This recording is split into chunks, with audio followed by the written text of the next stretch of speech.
Well, happy holidays, y'all, and welcome back to Booked with the Cook. Now, some of y'all watching may not know this, but back in the before times, I used to do these fun events where I would cook historical foods and let folks try them. With things being the way they are right now, not happening.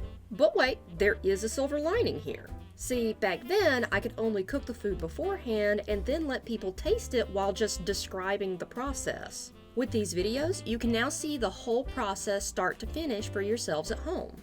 The other gimmick of this class was that I would use one of the recipes from the Winter Park Library archives, which has a collection of roughly 35-ish recipe books, some of which go as far back as 1885.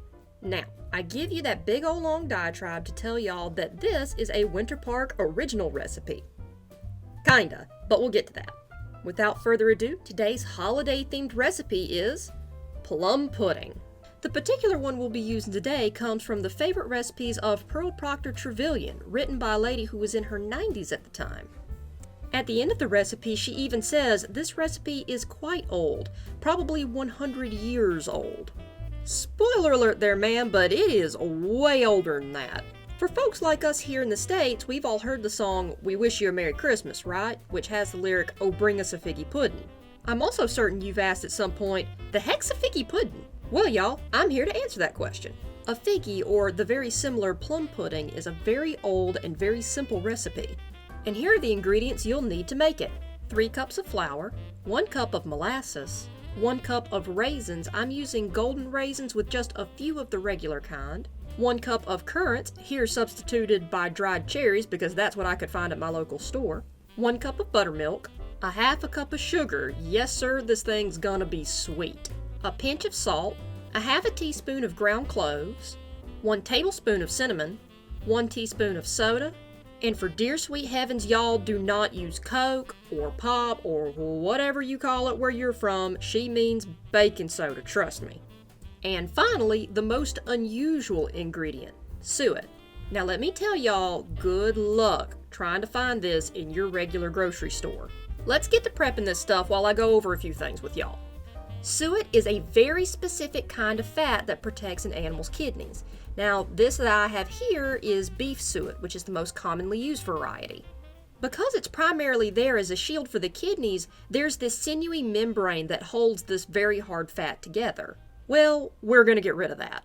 And this is going to take a minute, so you might as well pull up a seat and get comfy while you're doing this. You just tear off a hunk and try to peel it away from as much of that sinew as you can. Put your suet in one bowl and toss out the other stuff. Like I said, this is a very specific and kind of a hard type of fat to find, but there are a few ways that you can get a hold of some for yourself.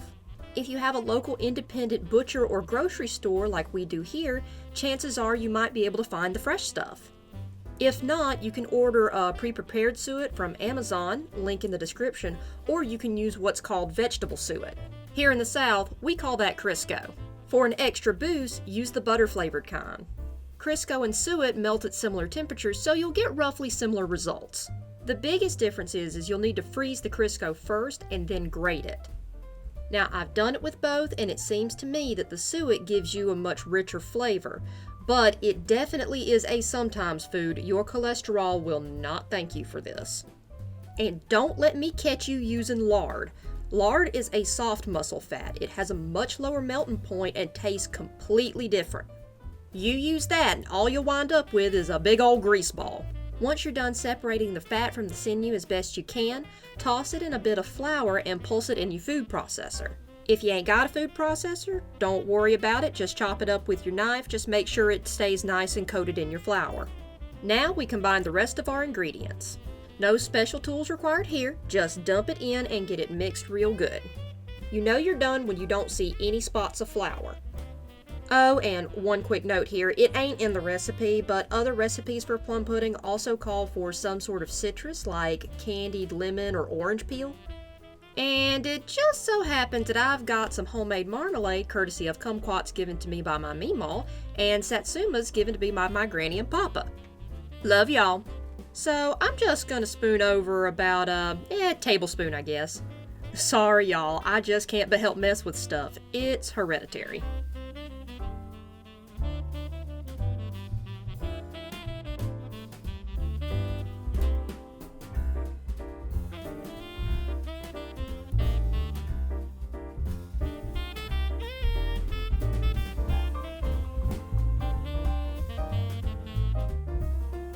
Now then, get a ceramic bowl that you know can take the heat of a constantly boiling pot. This here's an old piece of Pyrex from the 70s that I inherited that I'm pretty sure persists through everything out of sheer spite. Butter the heck out of it and pour in your mixture. Then comes the actually tricky part. Now take a pretty big piece of wax paper and fold it in half, about an inch's worth. This thing's going to puff up something fierce, so we need to give it plenty of room for it to get nice and fluffy. Using some butcher's twine, very clumsily tie your wax paper around the rim of whatever vessel you're using. It is a lot easier if your bowl has a ridge for your string to set in so you can get a good seal. We're doing this so steam doesn't get up underneath the wax paper and make the bottom of your pudding all sticky and soggy. And don't be discouraged, it might take a few tries.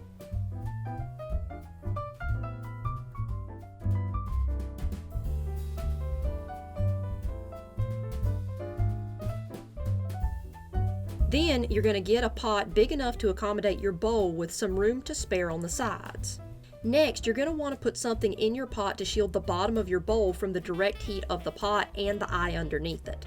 For this, I've got this handy little steamer basket. You can get one of these just about anywhere. Some folks use a kitchen cloth for this, but I like the height that my basket gives me so I can get the pudding out of the pot later. Now it's time to add the water to your pot. You're going to want it to cover about halfway up your bowl. Once your pudding is in, turn on your burner and bring it to a nice even boil. You don't want the boiling to be harsh enough to upset your bowl, but you do want it to retain its heat and keep it steaming. So how long's this thing going to steam? About 3 hours. While it's cooking over that 3 hours, your water will boil down. So you're going to want to keep a kettle handy so that about every 30 minutes or so, you can top off the water in your pot with more boiling water. If you use tepid water, it's going to stop the boil, causing you to have to steam your pudding longer. So while we wait for that to cook, let's talk about this thing that we're actually making. Plum pudding is a very, very old dessert that can be traced all the way back to the Middle Ages. What it is not is this, or even this. While we do call all of these puddings here in the US, these custards are a long way off from what a pudding originally meant. So let's look at where the word pudding comes from. The term pudding has become a catch-all term for dessert in Great Britain and a type of custard here in the US, but it's actually a direct descendant of the 13th century Middle English word podding, which is food, usually a meat and grain combo that is boiled inside the stomach or intestinal lining of an animal as a casing, and is a distant cousin of the French word boudin, which means black pudding. What's interesting about both of these words is that they're not referencing a sweet at all. Instead, what they're referencing are either sausages or something more akin to haggis. So, where did all the spices and the dried fruits, or plums, come from?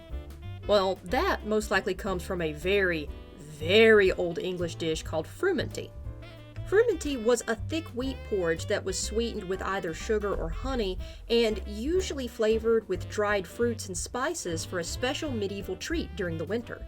So if you cook something akin to frumenty in a sausage casing, boom, you get a proto-plum pudding. To a certain degree, this is the figgy pudding that was mentioned earlier, but it would also sometimes have meat in it as well. As time marched forward, the meat was removed and the sausage casing was replaced with a heavily floured piece of cloth, and then switched out for a bowl in some cases after the Victorian era. It now occupies a vaunted position of quintessential British Christmas treat, being featured most prominently in Charles Dickens's A Christmas Carol. Now, let's see how our Christmas pudding has turned out. Once your time is up, go ahead and get your pudding out of the pot. That is hot! Traditionally, you could put one of these in a cool, dry location to be stored for months, but those had hard liquor as an ingredient. This thing doesn't, so out it comes. Letting it sit at room temperature for a day or two certainly won't hurt it, though I'm just excited to see if this little guy will turn out. Oh, hang on a second. There we go. Excuse me a moment while I celebrate the prettiest of one of these confections I've ever made. And there y'all go, a piping hot plum pudding, a simple sweet with a long and extraordinary history. That's it for this episode. If y'all like this and you want to see more, give us a thumbs up, and if y'all have any questions or suggestions, let me know in the comment section down below. Alrighty then, I'll see y'all next time on Booked with the Cook. Merry Christmas and have a safe and happy New Year, y'all. Take care.